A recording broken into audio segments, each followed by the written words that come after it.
So here we have another Class 2 Division 2 case for you to have a look at. She has a canted smile. The upper right side is extruded more inferiorly than the upper left side, and there's a reduced lower facial height, as well as a classic Class 2 Div 2 appearance where you have the lateral incisors slightly flared out ahead of the central incisors. There's a traumatic overbite in this case, and what we are intending to do is retract the entire upper arch as well as torque the incisors. So these are the pre-treatment records showing the retroclined upper incisors and the traumatic bite with the lower incisor occluding behind the cingulum rest of the upper incisor, which is traumatic to the palatal gingiva. So again, the main features of this is a Class 2 Div 2. We want to correct the interincisal angle. We want to level and align. We will be extracting the upper first premolars on both sides, and we are attempting to attain a full Class 2 relationship upon our finish. So our plan would be, again, non-extraction in the lower arch, extraction in the upper arch of first premolars, and assistance from the microimplant in terms of anchorage in order to correct the canted smile as well as to retract and correct the interincisal angle. So here you can see the differential intrusion, which means this side is intruded more than this side here in order to level the upper arch. And you can see that upon leveling of the upper arch, that now you can see the lower teeth. This is due to the fact that the uppers have been intruded upwards with the assistance of the microimplant anchorage. So it's gone upwards like this. So again here you can see the effects of differential intrusion. So you have the upper right side being pushed ahead of the upper left side, and you can see that upon smiling she now can show her lower teeth, and that the gummy smile which she had earlier has now been partially corrected. So this is a 12-month progress. So there are two microimplant techniques being utilized here. Absolute anchorage, where we are trying to retract the canine into a Class 1 relationship, and then vertical anchorage, where we're trying to intrude the upper incisors. The microimplant has failed on the upper left side, so we have then placed the insertion and replaced it on the palatal side. The microimplant failure rate is around 10% in the interproximal areas, and in the mid-palatal region it is less than 1%. So it's a very reliable way of anchorage. And here at the finish you can see that the overbite has been corrected. The interincisal angle has been corrected, if you can see visually, and that the smile is now balanced. So you can see full correction of the interincisal angle here with a bit of overcorrection. The upper incisors have been overcorrected with additional palatal root torque. Correction of the canines could have been a little bit better due to the effect of mid-palatal, the interproximal anchorage between the upper left 6 and the upper left 5. The upper canine is slightly palatally inclined. Upon comparison, you can see the difference between the before and after of this particular case, and before and after of the post-treatment radiograph of this patient. So in summary, we have achieved a Class 1 occlusion. Without microimplant anchorage, the appropriate interincisal angle and appropriate incisor relationship would have been very difficult to achieve. Also, I'd like to move on to a few Class 3 cases, especially in the Asian region where bimaxillary protrusion is very common. So here is a retreatment of an orthodontic case of a bimaxillary malocclusion that was treated non-extraction. So as you can see, the upper and lower incisors are proclined. There is a crossbite on the upper left side. And also visibly that there has been root shortening due to the previous orthodontic treatment. So extraction of the first premolars here is contraindicated because of shortening of the roots from previous orthodontic treatment. So we're going to attain a class 1 relationship, and we're going to relieve the arch crowding, but we're going to retract entirely both the upper and lower arches together. So the third molars will be removed. We'll be placing extra-radicular microimplants, which is microimplants that are outside the arch. These are placed using the buccal shelf technique and the mid-palatal technique, and we're going to retract both the upper and lower arches together at the same time. So in this 3D printed model here, we are showing you the location, if you can see, of the mid-palatal microimplants. So these are placed just distal, or just lateral to the midline, mid-palatal region. This is to avoid the suture area, which may lead to failure. The failure rate in this region is very low and is less than 1%. After this, a custom-made hook is placed and bonded to the mid-palatal region. This is available if you send a scan to the laboratory and have this manufactured via 3D printing. It is important to note that we have planned the retraction using a hook that directs the force through the center of resistance of the upper arch. This is to prevent tipping and to enable more root translation to occur. So the center of resistance of pull is around 2/3 from the crown to the apex, around 2/3 of the distance from the crown. When you are doing mid-palatal placement of microimplants, you should plan your mechanics carefully, and you should design force vectors through the center of resistance. So if you are new to microimplant anchorage, consider using forces that only pull through this way. This is to enable you to control forces appropriately and to prevent changes that are unwanted to, for example, the occlusal plane. The lower microimplants are placed on the external oblique ridge, which you can see here, and in the lower right region here. This is to ensure that you do not have any root contact and yet have a stable position for anchorage for retraction. So mid-treatment photographs, you can see that the incisors have been uprighted, the upper and lower arches have been retracted appropriately, and that the bimaxillary proclination has now been corrected. This case took approximately 9 months. It's important to make sure that you direct the pull through the center of the resistance of the lower arch or of the crown to prevent any tipping of the teeth. And here's the finish, and we can see that the bimaxillary occlusion has now been corrected. The upper and lower incisors have been retroclined. The torque has been prepared appropriately, and that the occlusal dimensions are now more stable.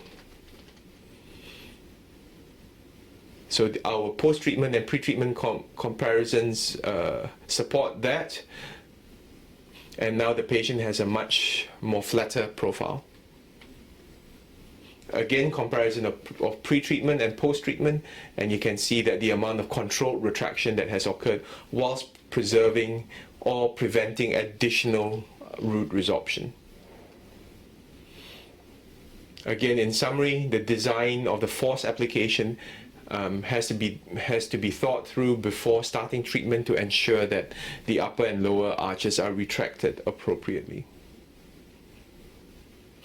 Occasionally, the buccal shelf presents an issue where the microimplants cannot be hygienically cleaned, so we suggest that you provide the patient with a syringe, a plastic syringe, which she or he can then fill with cleaning fluid such as chlorhexidine to keep the microimplant region clean. So we are using titanium alloy. There are benefits in using titanium alloy versus stainless steel. First of all, it's biocompatible. It rarely osseointegrates during treatment. The reason behind that is because we apply forces immediately to the microimplant. We use it immediately after inserting the microimplant, which means that it would rarely osseointegrate. and it goes to say that your microimplants should be sterilized on autoclave before use in the appropriate manner, and that the hand drivers and the contra-angle instruments should be placed together with the hand drivers during sterilization. So in terms of anatomic considerations, there are pretty much only two regions where you're inserting microimplants. It's either in between the roots, which are interproximal, or interradicular, or extraradicular, which is outside the roots, in which you use the thicker microimplants, the 2 millimeters diameters and above, as we discussed earlier. Here again, and some examples of sectional arch mechanics where you could use to, in a creative way, in order to utilize single tooth movement.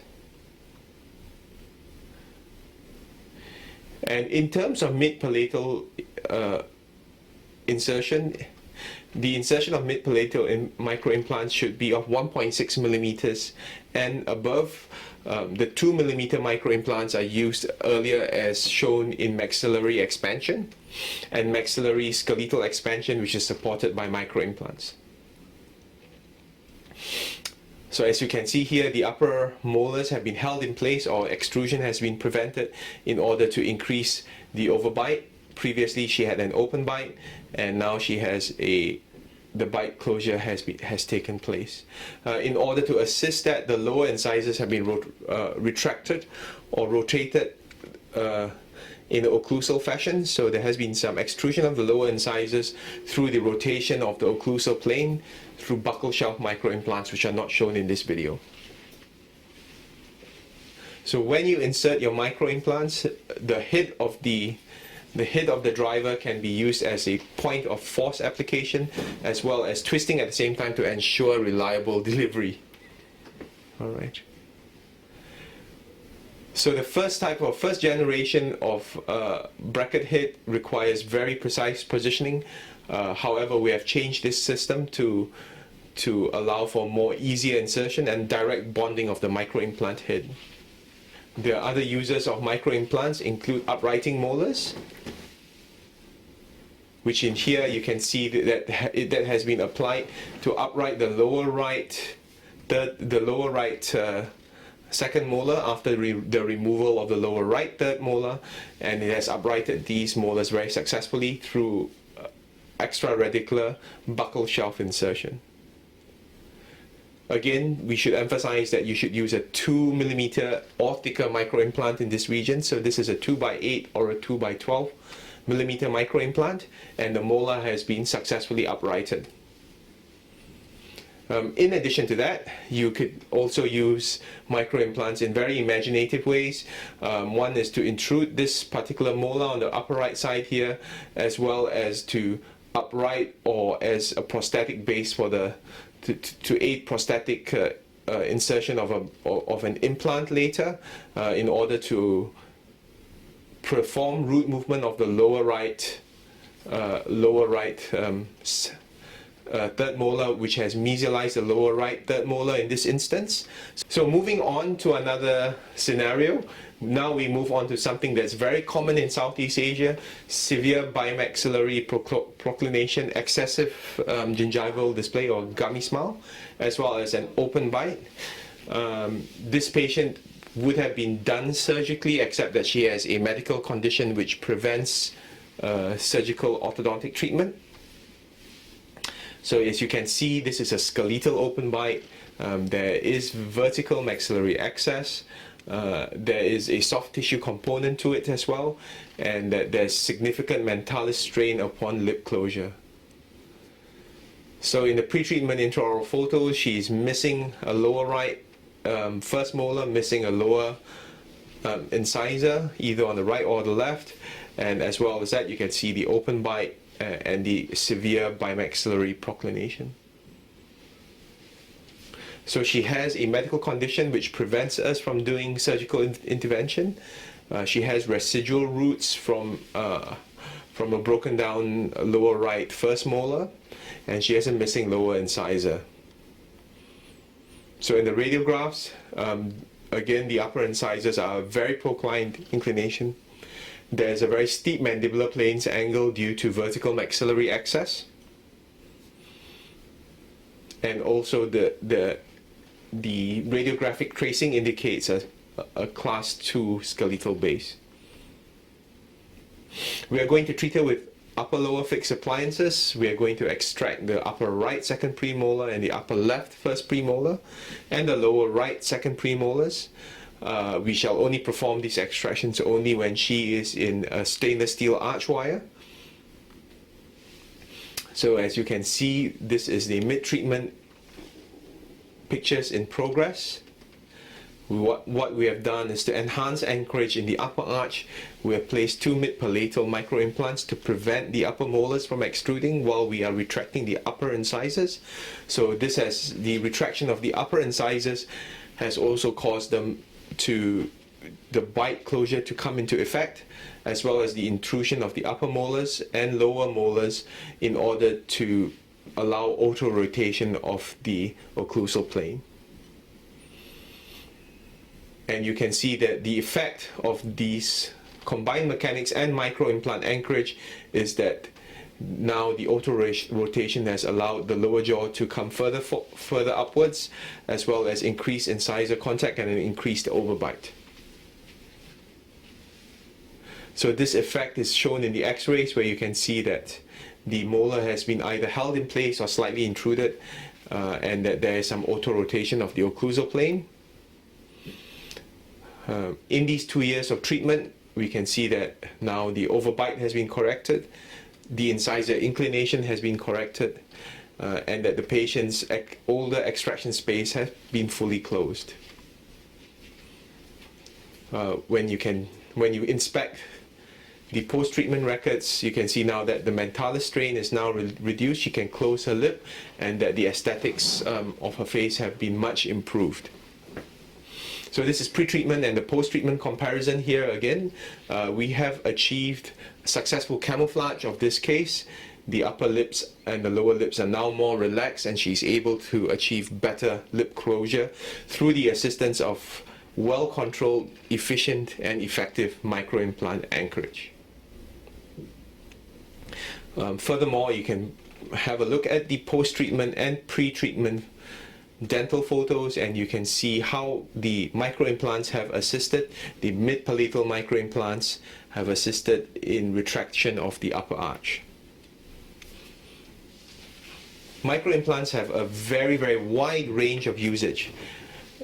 Traditionally, they were used with fixed appliances. Contemporarily, they can be used with removable appliances such as clear aligners and the Invisalign technique, for instance, or other brands of clear aligners. So in this case, we're going to show you a class 3 malocclusion where the lower incisors have been retracted ahead of the uppers. And we can see here the original pre-treatment situation where the lower incisors are ahead of the upper incisors. There is a slight forward displacement, but even discounting the displacement, the lower incisors need to be retracted and the upper incisors need to be rounded off in order to allow a class 1 relationship and to prevent further trauma to the dentition. So in this case, we're going to retract the lower incisors. The patient has got facial implants placed in another clinic, and it's not related to our orthodontic treatment. We are going to correct the reverse overjet. We are going to correct the upper incisor relationship as well as the arch form and retract the lowers.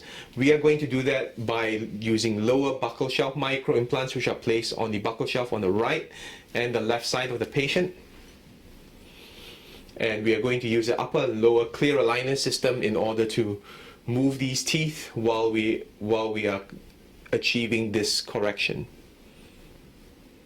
So here you can see the correction in progress.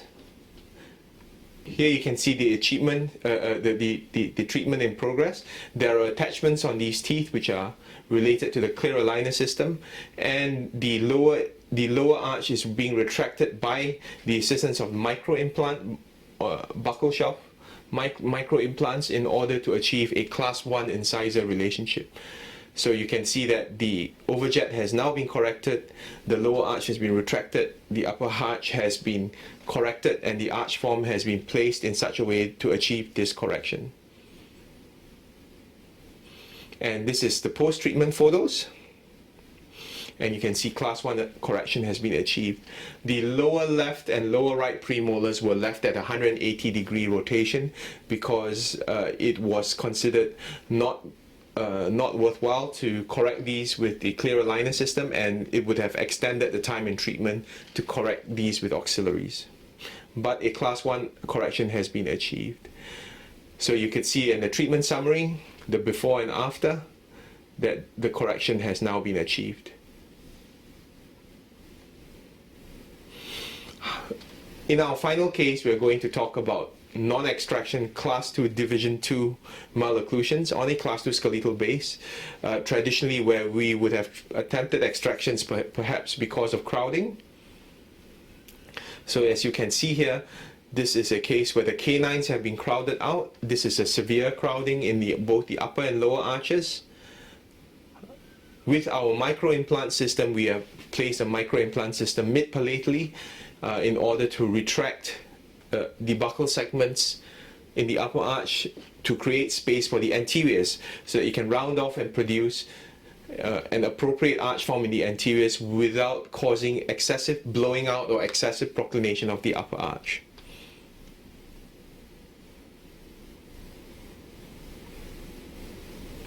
In our final presentation today, we will talk about a class 2 division 1 malocclusion with a very severe and traumatic bite. You can see that there's attachment loss on the upper incisors. We are planning to do this with a surgical orthodontic approach. However, the patient declined surgery as they were not comfortable to deal with the complications of surgery. So this is a case where you would find it very challenging to treat without or impossible to treat without microimplants, and it shows you the range of treatment that can be performed by using microimplant anchorage. So we can see this is a 15mm overjet. The lower incisors are occluding in the palate and causing a traumatic bite. If you have left this condition alone, it would have resulted in very severe tissue damage to the upper incisor. The lower incisor is biting behind the upper incisor here and causing it to protrude even more forwards. However, it's the attachment loss which is of concern to everyone, and he is at risk of possibly losing his front teeth if no treatment was performed. So of course we are attempting to attain a class 1 incisor relationship. We are attempting to flatten the lower arch and align his teeth with microimplant assisted intrusion and retraction. Here we can see the preparation before the placement of the microimplants. We are uprighting his roots to make sure that the roots are parallel. When the roots are parallel, we can then perform microimplant insertion. So now the roots are parallel here from the braces, and because the roots are parallel, you are able to insert the microimplant without hitting any of the roots. So here's a mid-treatment photographs showing the progress of the correction, and you can see that the microimplants are pulling the upper arch backwards and upwards whilst maintaining torque in the stainless steel arch wire. And we have a lower intrusion arch wire that's helping us to correct his deep bite and level the lower curve of spee. So in comparison, you can see the lower incisors were biting behind the upper incisors here. With microimplant assistance, the correct angulation of and inclination of the upper front teeth have been achieved, as well as the retraction of the upper incisors. So when you superimpose, you could see the big effects, the big intrusion of the upper incisors, as well as the control of the deep bite.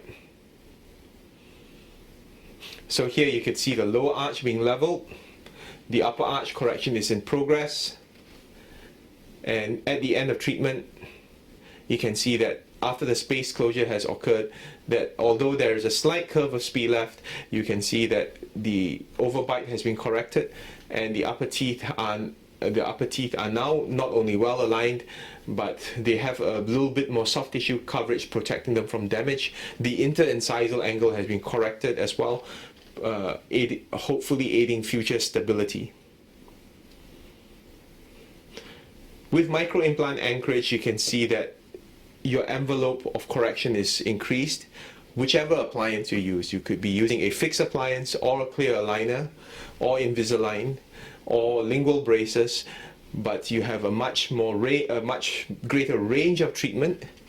You have a much better outcome for your patient, as well as you have a more certain anchorage requirement, a more certain efficiency that you can bring to your patients to protect their smiles for the long term, as well as protect their form and function. Thank you.